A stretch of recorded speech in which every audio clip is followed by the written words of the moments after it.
that is my story. I quit my job to start a YouTube channel, and that is one of the toughest decisions I have ever made in my life, because it was something that I loved doing, but I had to look at my happiness, I had to look at myself, and I was like, the SJS vlog where we talk about fashion, lifestyle, and entertainment. FJ. So today, with the strength of a woman, SHEJACKIESAYS. With the power of a woman, SHEJACKIESAYS. Everywhere she goes, every day, SHEJACKIESAYS. With the strength of a woman, SHEJACKIESAYS. what's cooking, what's popping, SJS Nation, SJS fam? It's your favorite girl, SHEJACKIESAYS, and I am back once again on your screens with another video.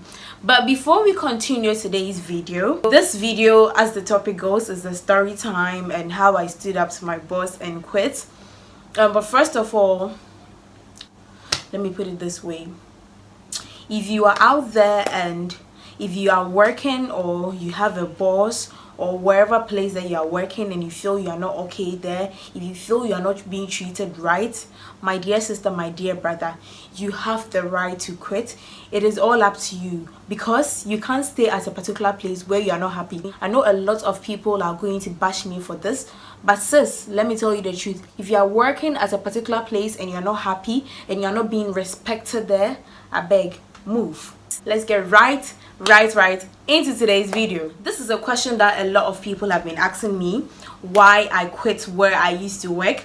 And a lot of people who know me, or a lot of people who knew me, knew that I was working at I was working at a radio station. I don't really want to mention any names here, but if you know, you know.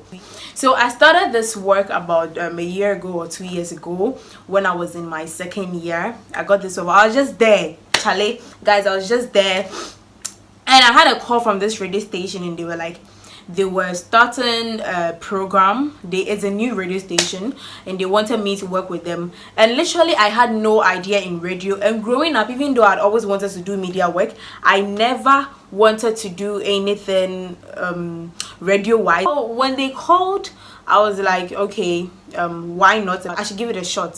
I never thought I'd be doing a radio work. So I came back. I started around, do I even remember what time did I start? I started around 2018. So 2019. I think I started latter part of, like, I forgot to know, in 2020. So let me say I started early part of 2019. That was when I started. So when I started this job, guys, everything was okay, everything was fun, and they taught me a lot. My eloquency and whatever thing I spoke on radio was all me, but the fact that I was able to control all those kind of stuffs, they taught me a lot of things. So they taught me how to control all these kind of stuffs, and those stuffs we use in the radio station, you guys, you know that. So I could, most of the times, I could produce my own show. I could do a lot of things thanks to them. They really did well in that aspect. So guys, fast forward, I started working. The mistake I made at the beginning was I was happy with it, because I felt this is what I am meant to do, this is what I am supposed to do. So I didn't think of any contracts, I didn't think of any monetary aspects. It just feels like you've always wanted to do something, you always wanted to get a platform, and you've gotten it, and you've even forgotten that it is a show business. You're supposed to get something out of it. So later on, I wasn't even thinking, because I was like, since they're also teaching me, at least the hands go, hand comes something, and I was also learning from it. So it got to a time I realized these people didn't really care about me, my fare, and where it was so let me say it was a 15 minutes drive, or 10 minutes drive from my hostel to the workplace. So it was like, I realized I was spending a lot of lorry fare, and I never complained. Whenever I got to set, my own water, my own makeup, like everything was on me. My dress, my makeup, nothing. They left everything on me. And if I know things correctly, I know that, like, you guys should correct me. I know that as you being a host for that program, it is the show which is able to help you cater for those things, especially if you are coming up. But when you get there and you get a brand, the brands will also come and will want to work with you. Guys, I was doing everything myself, pay for my own clothes and everything, whereas I wasn't getting paid. I was also a student. I was supposed to learn. I was supposed to do a lot of things, guys. I was combining all these things, and I wasn't being appreciated. And when I talk about not being appreciated in my job, what I was saying was they didn't for a second consider me. Because I remember it got to a time my boss got a car, and most of the times I would have to beg him for him to go and light me as my hostel. Like, guys, I'd have to beg for him to light me at my hostel, you know. And it felt like I wasn't getting anything from it. I'm learning, and I couldn't complain. There was a time that everything got up here and I was like, I can't take it anymore. There was a day that I had about 9 credits. No, 9. I had 9 credits that day. Means I had 3 lectures. If you're in Ghana, like, we count our lectures in those credits, like in my university. 3 different lectures that day, and I was so exhausted. 7:30 through till 7:30, and I was supposed to be on air by 8. So immediately I closed from lectures. I did everything. So immediately I closed from lectures, I went to the studio, and my boss knew I was supposed to host a show that day. And guys, I was supposed to host a program for someone, and that program I was going to get paid. So I even had to shun that program because I was like, I was going to be on air that day, so no, let me go to the radio station. And I had already called the guests and everything, and where the person stays to, Charlie, the person was coming, my makeup and everything. You know, I got to the station and no one was there. The lights were off and everything. And since it's an online something, whenever you have a show, they don't really run the stuffs because of the aircon and everything. So they turn most of the things off. So when I went to the studio, the lights were off and all those kind of stuff. And I was like, ah. So I called the boss, and I called him severally. He didn't pick up. So I called his assistant, and I was like, yo, Charlie, I'm here. And it was like, I should call the boss. I was like, I'm calling the boss and he's not picking. And funny enough, I used a different line to call him, and he picked up. So he was intentionally not picking up my call. I hope you understand. He wasn't picking up my call. And guys, I was supposed to be on air. And that wasn't the first time. That was the time that it had gotten to my neck, and I was like, I can't do it anymore. So I really got furious. Guys, just imagine you being exhausted that day and you making plans to be on air that evening with your makeup and everything. And guys, I was seriously pissed. I was pissed.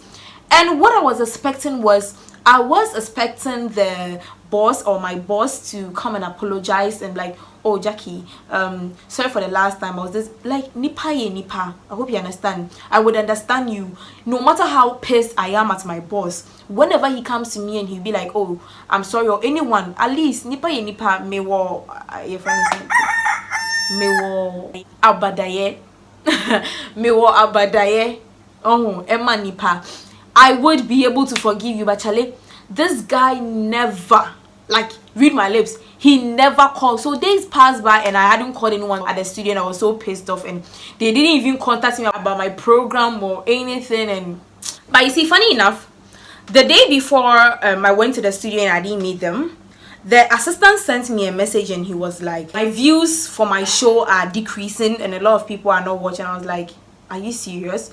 So that day I made sure I really shared my link, my flyer to a lot of people to watch. I had a fan base and all these people were watching my program, leaving comments and all those kind of stuff, and they were my people that I brought to the radio station. So when this guy tested me, so I realized now there's something wrong. There was something totally wrong. Not knowing that they had also made up their plan. That one thing they told me was like, whatever thing they send me about the radio station, I don't share unless my face is on it. Guys, I don't know if I am wrong here, but I know big TV personalities.